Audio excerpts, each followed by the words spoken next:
Hello दोस्तों, नमस्कार। स्वागत है आपका सिविल डेवलपमेंट चैनल पर। आशा करता हूँ कि आप सब लोग अच्छे हैं, स्वस्थ हैं। दोस्तों, कुछ कारणवश थोड़ा लेट लेक्चर आया है।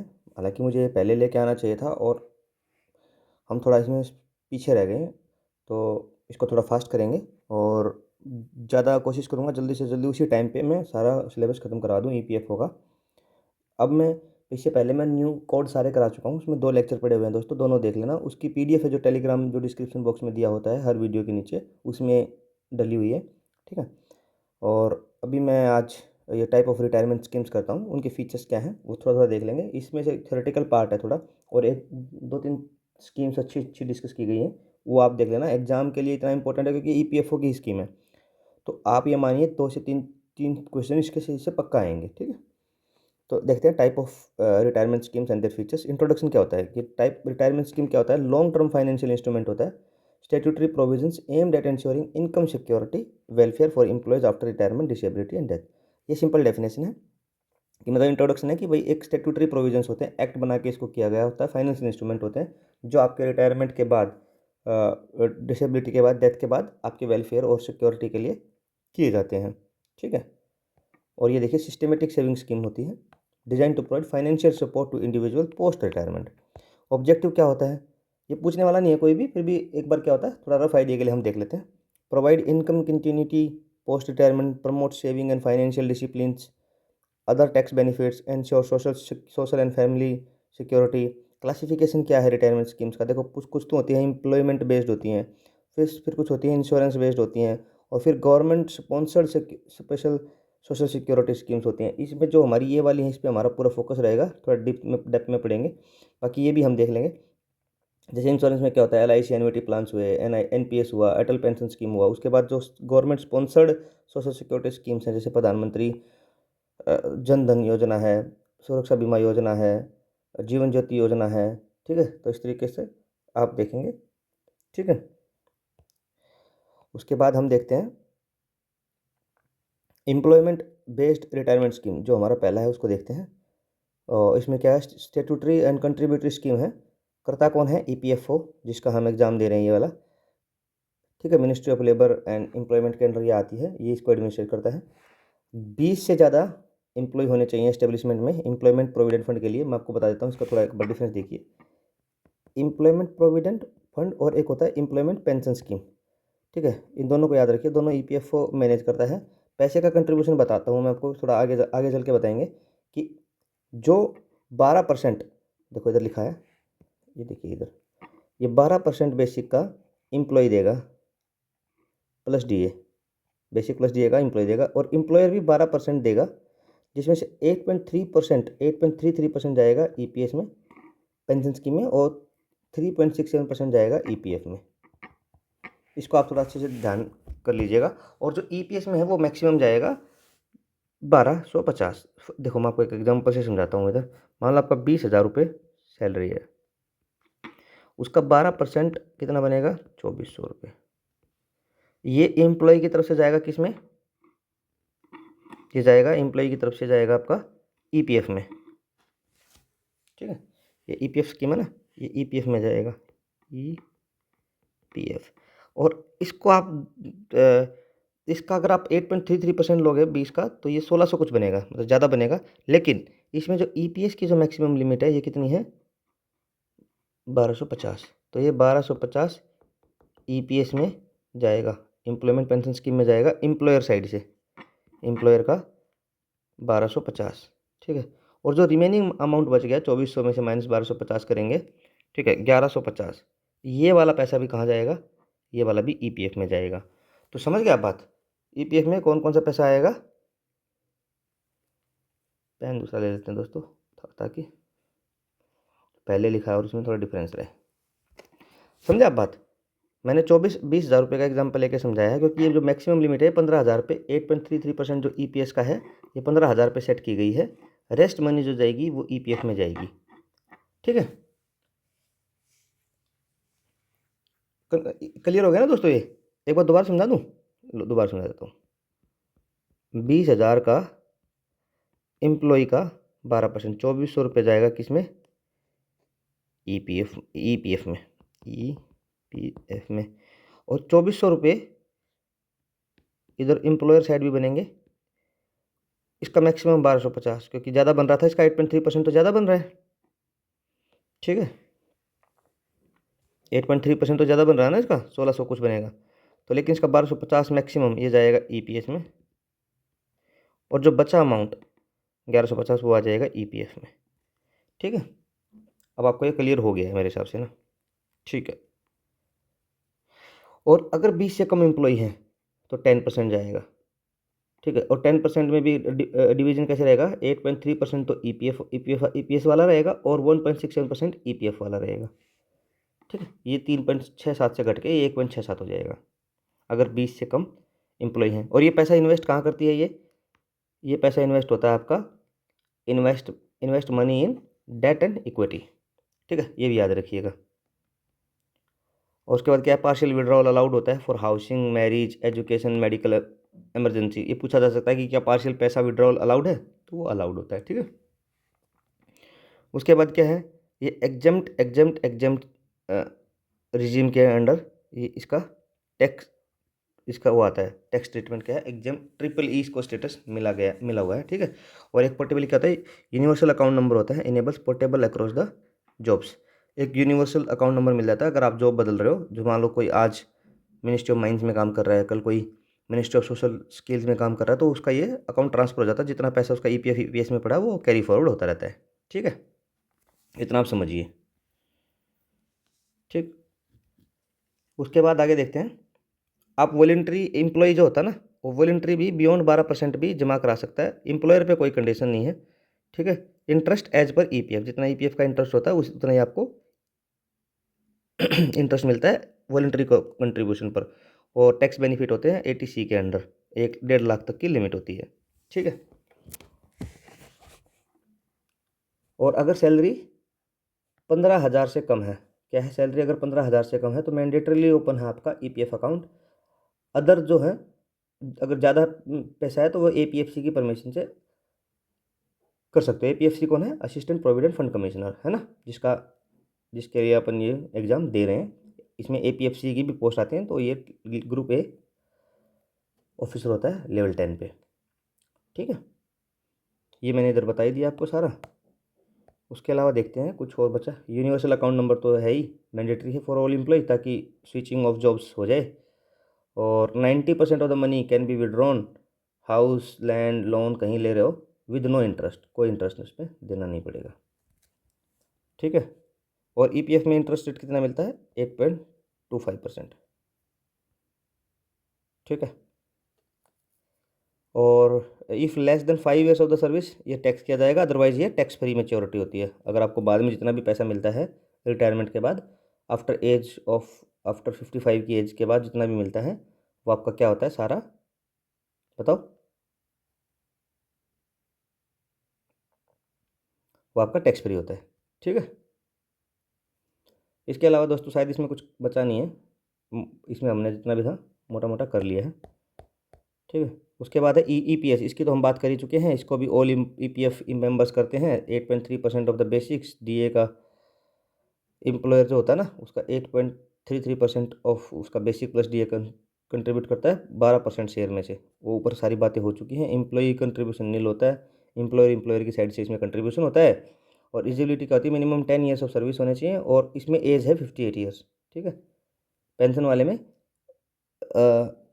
58 की एज की होती है, और जो मिनिमम 10 ईयर्स है ना जिसके लिए आपको पेंशन मिलेगी, ये need not to be continuous नहीं होने चाहिए। मान लो सपोज करो आपने आज एज ए एम्प्लॉय काम किया है, contractual employ ministry of rural में।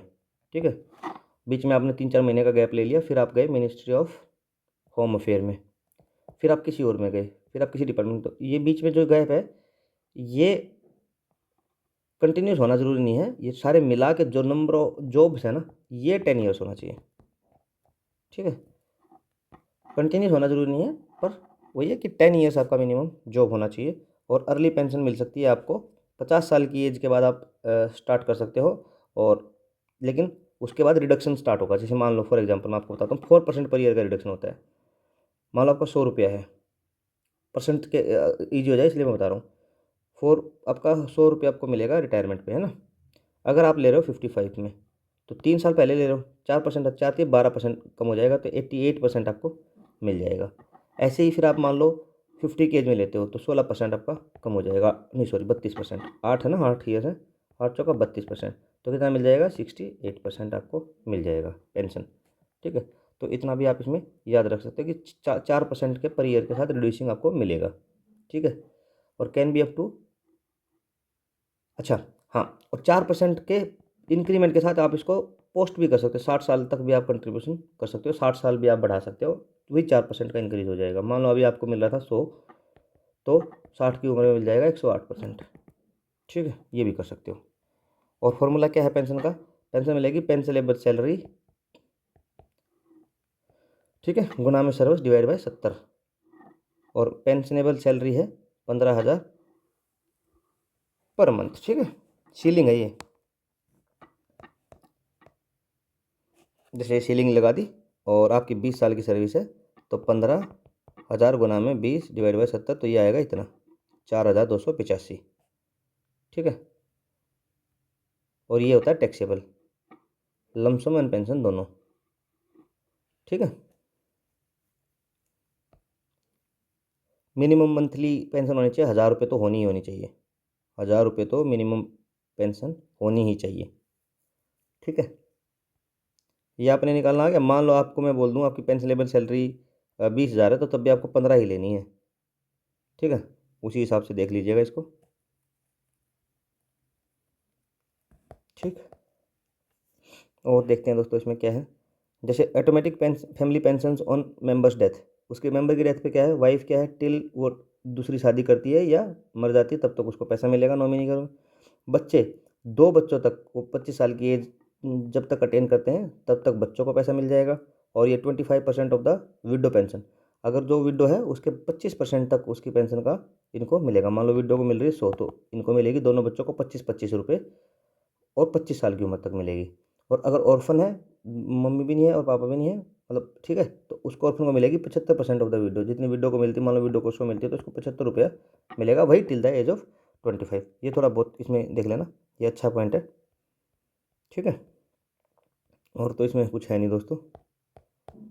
ठीक है बस ये याद रखना कि इसमें जो ईपीएस में है वो मैक्सिमम लिमिट कितनी होती है, 1250 होती है ना, जो हमने यहाँ पढ़ी है। ये ईपीएस वाली जो इम्प्लॉयमेंट पेंशन स्कीम है, इसमें 1250 मैक्सिमम लिमिट है। ठीक है, ये हो गया। अब इसमें मोस्ट इंपॉर्टेंट है, ये लास्ट वाली है, ये बची employment deposit link insurance scheme. क्या है, employment deposit link insurance scheme है, ये आप देख लीजिए एक बार थोड़ा सा। इसमें भी क्या है, एम्प्लॉयर का कंट्रीब्यूशन है 0.5% of basic plus D, no employ contribution. जैसे ईपीएस में कोई एम्प्लॉय कंट्रीब्यूशन नहीं है, इसमें भी नहीं है। और ये क्या है, डिपॉजिट लिंक इंश्योरेंस स्कीम है, इसको भी ईपीएफ एडमिनिस्टर करता है। और एलिजिबिलिटी क्या है, ऑल एक्टिव ईपीएफ मेंबर इसको कर सकते हैं। टैक्स मैक्सिमम बेनिफिट क्या है, up to 7 lakh link to last drawn salary and service period. देखो 7 लाख मैक्सिमम लिमिट है। इसमें भी मैं आपको बताऊंगा कि 2 तरीके की लिमिट इसमें सेट की गई हैं। टैक्सेबल क्या, फुली टैक्स फ्री है फॉर नॉमिनी, नॉमिनी के लिए फुली टैक्स फ्री है। ये एम्प्लॉयमेंट जैसे डेथ हो जाती है ना, तब ये लाइफ इंश्योरेंस कवर है फॉर ईपीएफ मेंबर्स, है ना। ठीक है, और लास्ट 12 मंथ का एवरेज सैलरी अगर मान लो 25,000 रुपये है, ठीक है, 25,000 रुपये है, तो ये क्या है, इसमें 15,000 के हिसाब से इसको कैलकुलेट किया जाएगा, क्योंकि कैप है इसका 7 लाख, 7 लाख इसका मैक्सिमम कैप है। तो यहाँ देखते हैं, देखो ये लिखा देखो, मिनिमम क्या है 2.5 लाख है, मैक्सिमम क्या है 7 लाख है। अब निकालिए कि कैसे देखें, जैसे 50% जो पीपीएफ बैलेंस है ना, PF balance, provident fund balance है, उस पर 50% का कैप है। मान लो आपका, आप देखो मैं यहाँ करके दिखाता हूँ देखो ये लिखा, मान लो if 18K for the last 12 month, अगर आपकी 18,000 रुपये लास्ट 12 मंथ में है और पीएफ बैलेंस है 3 लाख रुपये, तो ये क्या हो जाएगा, ये मैक्सिमम सीलिंग है 15,000, कितना भी आपका हो 15,000 मैक्सिमम सीलिंग है। आपने 35 साल काम किया तो गुना में, नहीं 35 एक ऐसा फैक्टर है जिससे आपको गुना करना ही है, 35 गुना में करके प्लस 1.5 लाख, इसका आधा, तो कितना आ गया ये 6,75,000 रुपये। ठीक है, अगर मैं इसको क्या करता हूँ, मैक्सिमम इसमें मैक्सिमम कितना हो सकता है, और इसमें 2,25,000 रुपये मैक्सिमम हो सकता है ना।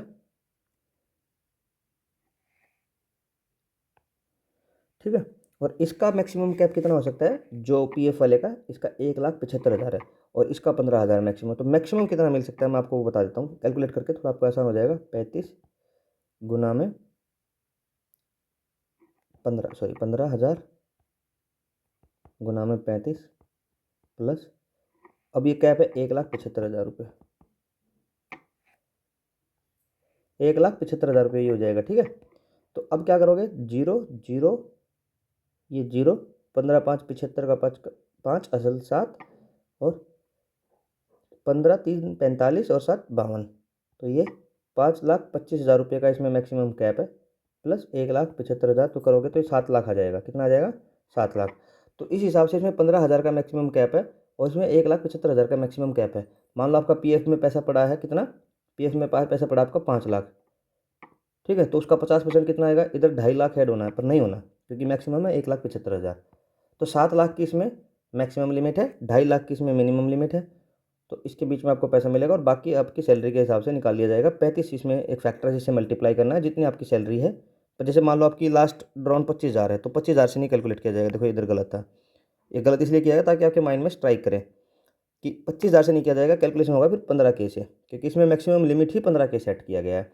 और 50% ऑफ पीएफ बैलेंस अगर आपका कितना है, मान लो 10 लाख भी है, नहीं फर्क पड़ता, आपको कैप कर दिया जाएगा 1,75,000 रुपये। या तो आपका मान लो कम है, मान लो कम कैसे, जैसे 3 लाख था, 3 लाख का हाफ कितना बना 1.5, और वो 75 से कम है तो ये इस कैलकुलेशन से किया जाएगा, तो आपको ये पेंशन मिलेगी। लेकिन 1,75 से आपका ज़्यादा नहीं होना चाहिए। ठीक है, ये इसमें इससे ज़्यादा कुछ नहीं है फिर, है ना। ये आप कर लेना आराम से, कोई दिक्कत नहीं। उसके बाद नेक्स्ट जो बची अपनी वो है पब्लिक प्रोविडेंट फंड, पीपीएफ। ठीक है, पीपीएफ है 1968।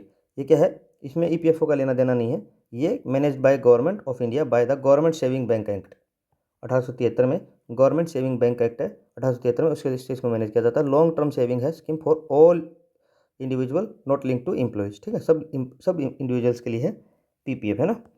और एलिजिबिलिटी क्या है, कोई भी इंडियन रेजिडेंट है एक्सेप्ट एनआरआई, एनआरआई को छोड़ के 15 ईयर्स का इसमें टेन्योर होता है।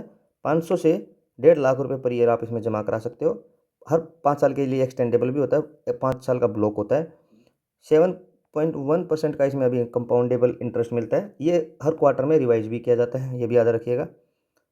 Partial after 5 years, partial withdrawal भी कर सकते हैं 5 साल के बाद किसी इमरजेंसी के कारण, जैसे शादी करनी है, बच्चों की पढ़ाई है, उसलिए आप 5 साल के लिए विड्रॉल भी कर सकते हैं। और फुल ऑन मेच्योरिटी। ठीक है, लोन फैसिलिटी क्या है, 1% मोर देन इंटरेस्ट रेट, आप इसमें से लोन भी निकाल सकते हो। लोन फैसिलिटी कितनी होगी, वो आपकी इससे 1% आपको ज़्यादा इंटरेस्ट देना पड़ेगा। जैसे मान लो 7 दे रहे हैं वो आपको 8.1 देना पड़ेगा इसमें। ठीक है, ये भी याद रखना। और जो ये लोन है ये कब से अवेलेबल हो जाएगा, 3rd से 6th ईयर। जैसे मान लो आपने अभी फरवरी में फैब 2022 में जमा कराया, तो ये 21-22 का ब्लॉक ईयर हुआ, तो पहला कौन सा होगा, 22-23, 23-24, 24-25, तो आपके पास 25-26, 2025-26 से आप लोन ले सकते हो और 6th ईयर तक ले सकते हो। ठीक है, ये भी इसमें याद रखना है आपको। और सेवन्थ फाइनेंशियल ईयर पे पार्शियल विड्रॉल अलाउड है। सेवन्थ पार्शियल पार्शियल मतलब सेवन्थ कैसे, 5 साल इसमें पूरे हो रहे हैं, इसमें आप इतना याद रखना। जैसे मैं कह रहा हूँ 5 साल बाद पार्शियल विड्रॉल है, तो सेवन्थ कैसे फाइनेंशियल ईयर, मान लो आपने पैसा जमा कराया जनवरी 2021 में, तो ये कौन सा ईयर हुआ, ये 20 से 21 का ब्लॉक ईयर हुआ, तो 20-21 को छोड़ दो, है ना, ये फर्स्ट हो जाएगा। फिर 21-22, 22-23, 24-25, 26-27, 28-29, तो 5 हुए। और 30-31, तो इस वाले फाइनेंशियल ईयर में आप पार्शियल विड्रॉल कर सकते हो, क्योंकि ये जो जमा कराने वाला है इसको माइनस करना है और जिसमें निकालोगे उसको हटाना है। बीच वाले 5 साल आपको रखने फाइनेंशियल ईयर, तो इसलिए ये 7th फाइनेंशियल ईयर इसमें लिखा होता है कि 7th फाइनेंशियल ईयर में पार्शियल विड्रॉल अलाउड है। ठीक है, इसको भी ट्रिपल ई स्टेटस होता है, एग्जेम्प्ट एग्जेम्प्ट एग्जेम्प्ट। ये मैं आपको बताऊंगा बाद में कि इसका मतलब क्या होता है। एग्जेम्प्ट एग्जेम्प्ट एग्जेम्प्ट का लिखा भी होगा मैंने, देखो लिखा। एग्जेम्प्ट एग्जेम्प्ट एग्जेम्प्ट में क्या होता है कि टैक्स आपको कंट्रीब्यूटर भी एग्जेम्प्ट है, इंटरेस्ट भी एग्जेम्प्ट है और कॉर्पस भी एग्जेम्प्ट है। ठीक है, आपने जो कंट्रीब्यूशन किया वो भी एग्जेम्प्ट है टैक्स से, या आपका इंटरेस्ट भी एग्जेम्प्ट है टैक्स से, आपका कॉर्पस भी एग्जेम्प्ट है टैक्स से, तो इसलिए ट्रिपल ई बोलते हैं इसको, है ना। ये भी ट्रिपल ई है। देखो पीपीएफ और ईपीएफ में इन्होंने थोड़ा डिफरेंस भी दे रखा है, बाद में देखेंगे। ठीक है, नॉमिनेशन इसमें परमिटेड होता है। Premature closure allowed for higher education and medical reason after 5 years. ठीक है, और आप मैक्सिमम 12 इंस्टॉलमेंट पे कर सकते हो साल में, और pre mature disclosure 1% less interest आपको मिल जाएगा। ठीक है, आप ईपीएफ का देखना, ये डेट और इक्विटी में ये पैसा इन्वेस्ट करते हैं, हमने ऊपर देखा था। इसमें इक्विटी में पैसा इन्वेस्ट नहीं करते हैं पीपीएफ में, क्योंकि इक्विटी क्या होती है, मोर वोलेटाइल होती है, इसमें पैसा डूबने का भी खतरा रहता है। इसलिए जो पीपीएफ वाला पैसा है वो सारा गवर्नमेंट सिक्योरिटी या डेट में जाता है। ये सैलरीड ऑर्गेनाइज सेक्टर होता है, ये एनी सिटीजन हो सकता है। ये टिल रिटायरमेंट, ये 15 ईयर्स का, फिर 5 साल का वही ब्लॉक एक्सटेंडेबल ईयर होते हैं, ट्रिपल ई दोनों हैं। 12% ऑफ सैलरी जाता है इसमें। 1.5 लाख की मैक्सिमम लिमिट है और 500 से मिनिमम लिमिट है। एम्प्लॉयमेंट कंट्रीब्यूशन 9, यस इसमें 9, इसमें एम्प्लॉयर खुद कंट्रीब्यूट करता है ईपीएफ में, इसमें पीपीएफ में कुछ कंट्रीब्यूशन नहीं है। लिक्विडिटी क्या है, पार्शियल विड्रॉल अलाउड है, इसमें पार्शियल आफ्टर 5 ईयर्स है। ठीक है, ये थोड़ा जीपीएफ के बारे में भी देख लीजिए। पहले होती थी general provident fund old pension scheme के साथ होती थी, कुछ ज़्यादा नहीं है। अब applicable to government employ who joined before 1/1/2004 से पहले जिसने ज्वाइन किया है ये उसके लिए एप्लीकेबल थी। ठीक है, ठीक है। एलिजिबिलिटी क्या है, permanent government servant, central state इसको कर सकते हैं। कंट्रीब्यूशन 6% से 100% आप सैलरी का वॉलंटरी कंट्रीब्यूट कर सकते हो, मिनिमम 6%, मैक्सिमम कितना चाहे 100 का 100 इसमें डाल सकते हो। वही 7.1% का इसमें इंटरेस्ट मिलता था। विड्रॉल क्या है, allowed for the specific purpose, education, marriage, housing, इन सब के लिए। फाइनल सेटलमेंट क्या है, paid on retirement. Triple E इसका भी फुली एग्जाम स्टेटस है। ओपीएस का तो आप जानते हो कि लास्ट 50% लास्ट ड्रॉन सैलरी का बेसिक डीए का आपको मिलेगा। फैमिली पेंशन 30% रहेगी लास्ट पे का, अगर कुछ हो जाता है एम्प्लॉय को। ठीक है, डिफाइंड बेनिफिट स्कीम है। अभी इसकी तो लड़ाई चलती है कि ओपीएस कर दो, फिर यूपीएस ले आए, और यूपीएस में क्या है, थोड़े थोड़े बेनिफिट ओपीएस के दे दिए, और लेकिन कंट्रीब्यूशन एम्प्लॉय से रखा, लेकिन इसमें एम्प्लॉय से कंट्रीब्यूशन नहीं होता था ओपीएस में। एलिजिबिलिटी क्या है, 10 greater than 10 years of the qualifying service होना चाहिए। फंडिंग क्या है, नॉन कंट्रीब्यूटरी होता है, गवर्नमेंट पेज पेंशन डायरेक्टली, है ना, इसमें कोई कंट्रीब्यूशन नहीं है। देखो इसका ये प्लस पॉइंट हुआ करता था। टैक्स क्या, फुली टैक्सेबल एज सैलरी, जैसे सैलरी टैक्स होती है ऐसे ही जब आपको ये ओल्ड पेंशन में जो पेमेंट मिलती है बेसिक प्लस डीए, तो वो टैक्सेबल है, फुली टैक्सेबल है। टैक्स जितना टैक्स के हिसाब से आपका अगर 12 लाख से ज़्यादा है तो आपको टैक्स लगेगा ही लगेगा। ठीक है, अगर आपका लास्ट बेसिक 80,000 है बेसिक डीए, लास्ट जो आपने महीने में रिटायरमेंट के टाइम पे सैलरी लिया है, तो आपको पेंशन मिल जाएगा 40,000 रुपये। उसके बाद ग्रेच्युटी स्कीम है, तो पेमेंट ऑफ ग्रेच्युटी एक्ट के तहत अभी इसका क्या है, इसकी लिमिट 25 लाख रुपए कर दी, पहले 20 लाख हुआ करती थी। आपकी 5 साल से ज़्यादा की आपके पास सर्विस होनी चाहिए। ठीक है, ठीक है दोस्तों, सर्विस आपकी 5 साल से कंटिन्यूस सर्विस ज़्यादा होनी चाहिए। एप्लीकेबिलिटी क्या है, 10 से ज़्यादा एम्प्लॉय आपके होने चाहिए, तब ये GPF payment of gratuity eligible applicable हो जाएगा। इसको हम पूरा उसमें करेंगे लेबर वाले में। अभी क्या है, ये रिटायरमेंट स्कीम चल रही थी तो मैंने इसमें आपको पासिंग ऐसे कवर कराने की कोशिश की है, हालांकि इसको फुली डिस्कस किया जाएगा, इसकी आप चिंता मत कीजिए। ठीक है, ये आपको बस मोटा मोटा याद रखना है। एलिजिबिलिटी 5 साल से ग्रेटर देन कंटिन्यूस सर्विस होनी चाहिए। एस्टेब्लिशमेंट 10 से ज़्यादा एम्प्लॉय होने चाहिए। फॉर्मूला क्या है, 15 गुना में last drawn salary into years of the service divide by 26, और अभी इसकी मैक्सिमम लिमिट है 25 लाख। आपका अगर ज़्यादा बन जाएगा तो आपको 25 लाख मिल जाएगा। टैक्स ट्रीटमेंट क्या है, एग्जम्प्ट अप टू 20 लाख, और ये इसमें अभी 25 लाख कर दिया है सेक्शन 10(10) ऑफ आईटी एक्ट के तहत। ठीक है, अब क्या है, इसमें सैलरी मान लो आपकी 25 साल है, सर्विस आपकी 20 है, 50,000 रुपये आपकी सैलरी है, 20 साल की आपकी सर्विस है, और ग्रेच्युटी आपका कितना बन जाएगा, 15 गुना में 50 गुना में 20 साल की आपकी सर्विस डिवाइड बाई 26, ये 5,76,000 बन जाएगा।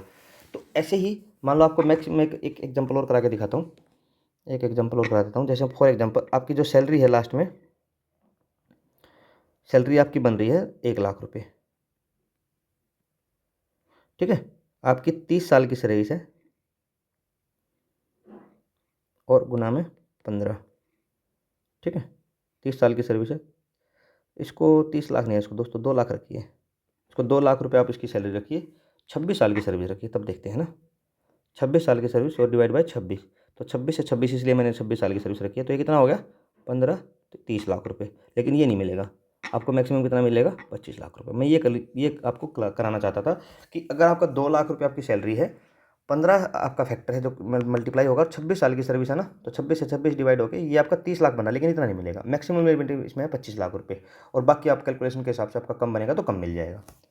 ये मैं आपको कराना चाहता था। ठीक है, स्पेशल प्रोविज़न क्या है कि भाई no minimum service limit in case of death, और हाँ डेथ हो जाए, डिसेबलमेंट हो जाए, तो नो मिनिमम सर्विस वाली कंडीशन इसमें से हट जाती है।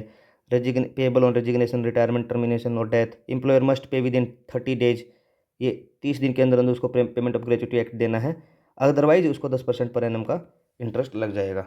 Else liable for the interest of 10% per annum. 30 दिन के अंदर आपका जो जिसने आपको नौकरी दी है वो आपको पैसा इसका दे देगा। और इसमें जो कंटिन्यू सर्विस वाला क्लोज था ना 5 साल की, ये उसमें 5 या 5 साल से ज़्यादा की जो कंटिन्यू सर्विस है, अगर डेथ और डिसेबिलिटी का केस है उसमें हट जाएगा। और रेजिग्नेशन, रिटायरमेंट और टर्मिनेशन सब पे ये पेमेंट ऑफ ग्रेच्युटी आपको मिल जाएगा। ठीक है, मान लो कोई 10 साल के बाद छोड़ के जाता है उसको भी मिलेगा ये। ठीक है, अब हमारी जो government backed social security scheme है, अब हमने जो पेंशन वाली जो तकरीबन पढ़ ली है, अब सोशल सिक्योरिटी वाली भी पढ़ लेते हैं। ठीक है दोस्तों, तो इसमें देखो, इसमें क्या है ना, मैं आपको एक पहले बता देता हूँ कराने से पहले। जो बैक्ड बाय सोशल सिक्योरिटी, इसमें आपको मैं मेन प्रोविजंस कराऊंगा जो आपको स्टेटमेंट्स बन सकती हैं क्वेश्चन में। ठीक है, क्वेश्चन में स्टेटमेंट बन सकती है और डायरेक्ट आपके पूछी जा सकती हैं। जैसे फॉर एग्जांपल, अटल पेंशन योजना लॉन्च ईयर क्या है? 2015। बहुत ध्यान से देखना, लॉन्च ईयर क्या है? 2015। कंट्रीब्यूशन क्या है? 42 रुपये से 210 रुपये पर मंथ आपका कंट्रीब्यूशन है। पेंशन कितनी मिलेगी कंट्रीब्यूशन के हिसाब से? 1000 to 5000 आफ्टर 60 ईयर्स। देखो क्लियर हुआ, समझ में आ गया? तो इसी हिसाब से करेंगे कि अटल पेंशन योजना 2015 में लॉन्च हुई, 42 से 210 रुपये पर मंथ का कंट्रीब्यूशन है। उसी हिसाब से 1000 से 5000 रुपये पर मंथ मिल जाएगा 60 साल के बाद। प्रधानमंत्री श्रम योगी मानधन योजना 2019 में लॉन्च हुई, 55 से 2200 रुपये पर मंथ इसका कंट्रीब्यूशन है। 3000 रुपये per month pension after post retirement. इसमें फिक्स है, लेकिन इसमें फिक्स है तो क्या वेरी हो रहा है? आप जिस एज में एंट्री करोगे उसी के हिसाब से आपका कंट्रीब्यूशन है। 18 साल की उम्र में अगर आपने एंट्री किया तो आपका 55 रुपये कंट्रीब्यूशन है। 30 में किया तो कोई बीच का है, और आपके 40 साल तक इसमें मैक्सिमम कंट्रीब्यूशन कर सकते हो तो 200 रुपये है। ठीक है, इस हिसाब से आप इसको याद रखिएगा। नेक्स्ट चलते हैं, प्रधानमंत्री जीवन ज्योति बीमा योजना 2015 में लॉन्च की, 436 रुपये पर ईयर इसमें कंट्रीब्यूशन है। 2 लाख रुपये लाइफ कवर है, अगर आपको कुछ हो जाता है तो उसमें 2 लाख रुपये तक का लाइफ कवर आपको इसमें दिया गया है। प्रधानमंत्री सुरक्षा बीमा योजना में क्या है? 20 रुपये पर ईयर आपको देना है, 2015 में लॉन्च की। और एक्सीडेंटल इंश्योरेंस है 2 लाख रुपये का, अगर एक्सीडेंट से कुछ हो जाता है। और परमानेंट डिसेबिलिटी हो जाती है तो 1 लाख रुपये आप में इसको मिल जाता है। ठीक है, उसके बाद है नेशनल पेंशन स्कीम 2004 के बाद जितने भी इम्प्लॉय हैं उनको ये करनी है। मिनिमम 500 रुपये का पर डिपॉजिट इसमें कंट्रीब्यूशन है। मार्केट लिंक्ड है, टायर 1 टायर 2 इसमें इस तरीके से है। तो ये तो आप जब भी ज्वाइन करोगे ना आपका इसमें खाता खुल जाएगा। कोई भी गवर्नमेंट नौकरी आप ज्वाइन करते हो एनपीएस में आपका खाता खुल जाता है। ठीक, एनपीएस के बारे में थोड़ा सा दोस्तों और भी बता सकता हूँ कि जैसे इसमें क्या होता है, आपका कंट्रीब्यूशन जाता है और एम्प्लॉयर का भी कंट्रीब्यूशन जाता है। अभी 10 और 14 चल रहा है, 10 आपका 14 एम्प्लॉयर का, इकट्ठा होके ये एक आपके एनपीएस अकाउंट में चला जाता है। इसमें आप मार्केट में पैसा लगता है, जितना आपको इंटरेस्ट रेट मिलता है मार्केट के हिसाब से उतना आपका पैसा बनता जाएगा। और रिटायरमेंट के बाद आपको 60% तो लमसम दे दिया जाएगा और बाकी की आपकी पेंशन बन जाएगी। ठीक है, ये एनपीएस का सिस्टम है। ठीक है, उसके बाद क्या है, comparative summary of the major scheme. ये थोड़ा कंपेरेटिव है, आप इसमें देखिए। जैसे फॉर एग्जांपल ईपीएफ का क्या है, कंट्रीब्यूटरी है 8.25% है, डबल ट्रिपल ई है, एडमिनिस्ट्रेटिव ईपीएफओ किस किस को, ईपीएफ ईपीएस डीएलआई हमने कराया था।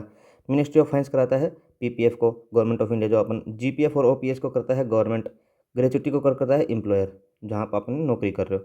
तो ये हमने कर लिया है, इसको ज़्यादा देखने की ज़रूरत है नहीं, है ना। ठीक है, तो इस हिसाब से दोस्तों ये अपना डॉक्यूमेंट कवर होता है। ठीक है, इसमें ज़्यादा नहीं लगा आपको टाइम, ये आधे घंटे में हमारी तकरीबन सारी स्कीम्स थोड़ी थोड़ी रिवाइज हो गई हैं। ठीक है, ठीक, और इसके अलावा इसमें कुछ करने का है नहीं। आपको ज़्यादा से ज़्यादा करना है ना तो एक बार इनकी मिनिस्ट्री हो देख लेना, इनकी मिनिस्ट्रीज़ देख लेना कि कौन कौन से मिनिस्ट्रीज़ में है ये।